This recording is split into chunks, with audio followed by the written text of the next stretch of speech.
her story is making headlines. The pastor who became a stripper. That is one of the headlines. But what led Nikole Mitchell to her new path? Before we chat with her, here is a look at her story. The story of my life is that I'm too much. I'm too sexual, I'm too emotional, I'm too sensitive, I'm too passionate.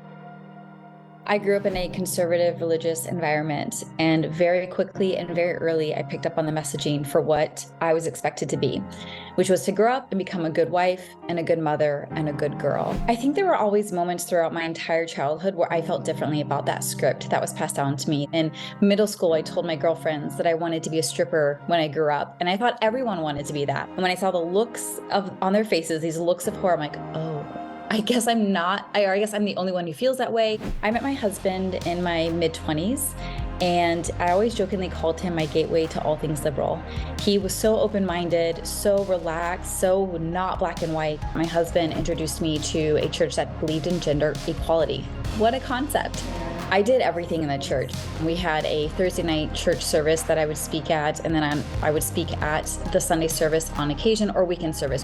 A couple things happened when I was in the church. The more I saw the politics behind the scenes and how I wasn't an equal, I was a token. There was so much pressure that I had to sound like the main pastor who's male. I have to act like him, talk like him, walk like him. Like everything was so censored and controlled. At the same time, I realized I was queer, and this church was not LGBTQ affirming. So I knew I'd have to keep my queerness a secret. So I started taking queer theology courses. I started following queer theologians online and going to LGBTQ events. And the more I went there, it was almost like these coins were being deposited in my bank. But I realized if I am in my 30s and I don't even know my own sexuality, what else do I think I know that I'm completely wrong on? So between the disillusionment of the church and the discovery of my sexuality, I decided to walk away from everything and give myself permission to find out who am I really.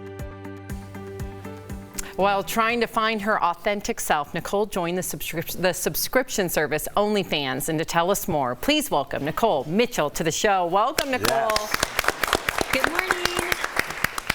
Hello. So Nikole, you're a creator on OnlyFans. Can you tell our audience what that entails and how it's changed your life? Yeah, it's a full-time business for me. I think people have a misunderstanding that you just throw up a few sexy photos and you make a ton of money. But I'm on the account every day. I post every day in there. I do multiple live streams a month. I'm in the DMs chatting. I make content for fans. I do one-on-one calls with fans. I mail gifts to fans. They send gifts to me. It's a whole endeavor. And really what it's given me is freedom of time, freedom of location, freedom from any employer. And I make more money in a month than I used to make an entire year, and that has changed the quality of life for me and my children. You know, the phrase, and first of all, I am super intrigued by you. Like, I want to talk to you more because I think you're an interesting comeback story, and I'm all into comebacks. I know everybody's not going to understand that, but I think there's something so fundamental about your story that is just, it might resonate with more people than they think. But let's talk about the phrase sex work, because it has been used a lot to describe you. Is that accurate? Right. When it first started coming out that I was being called a sex worker, I had to Google the definition. I'm like, is that me? What is that? And it took me a long time to come to terms with and accept that I think that is an appropriate title for me. Because when I first started my OnlyFans, it was just a place to practice self-expression, practice being seen, feeling safe, being sexy, all these things I was taught I was not supposed to do as a woman. And then it became a full-fledged business, and it is exchange of money for goods and services that are sexual in nature. And it is fitting. And now I feel very proud to wear that title, but I also know it comes with a lot of privilege because I do all my work online. I don't have near the amount of risks or overhead that women do who perform in person. Nikole, let me ask you something. Are you secretly dating Tom Sandoval because of your earrings? You know who that is? I don't know who that is. All right. It's a Vanderpump Rules thing. It's a little inside joke. Thank you. People who got that laughed. Anyways, what would you say to other people who don't know that and say you shouldn't be doing what you're doing right now?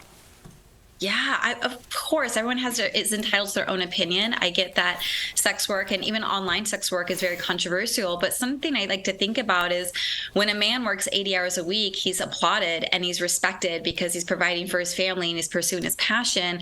I work 4 to 7 hours a week and I make more in a month than I made in a year, and I'm able to give my children the life of their dreams, send them to the private school that I want to send them to, live in the home we've always wanted to live in, and be very active in my children's lives, and somehow that's looked down upon.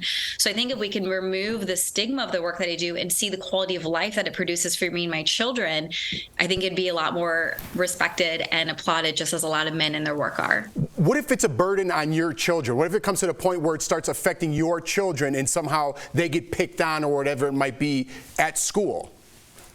Yeah, I have teen boys, and I've actually asked them that. I said, do your friends know what I do? And they said, yeah. And I said, do they ever pick on you or make fun of you for the work they do? And they said, no. And I was like, why not? And he's like, why would we pick friends like that?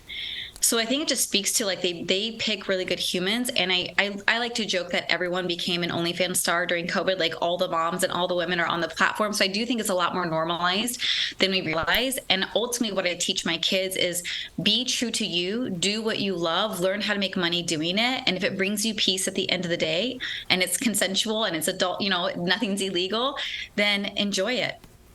I'm glad you had that conversation with them, though. I think that's important. And I know a lot of our viewers were wondering the same thing. Okay, so I have to ask you, given your history with religion, are you at all religious now? And if so, in what ways? I wouldn't say I'm religious. I don't go to church. I don't identify as Christian anymore, but I definitely feel spiritual. I actually feel more connected to God, the divine, whatever you want to call it, since doing this work, because I stopped playing by someone else's rules. I stopped trying to fulfill someone else's script. And I finally am me in the truest sense of the word. And with the work that I do, my clothes come off. And like, there's nothing between me and the divine. And I've never felt more pure and more holy and more true than in those moments. So for me, I feel very spiritual, very connected. Other people might have a different opinion. Nikole, we appreciate your honesty. DBL Nation, you can learn more about Nikole's life coaching seminars or her masterclass by visiting her website, NikoleMitchell.com. You can also check out her social pages. Nikole, thank you so much for joining us today. Appreciate you. We'll be right back. Thank you.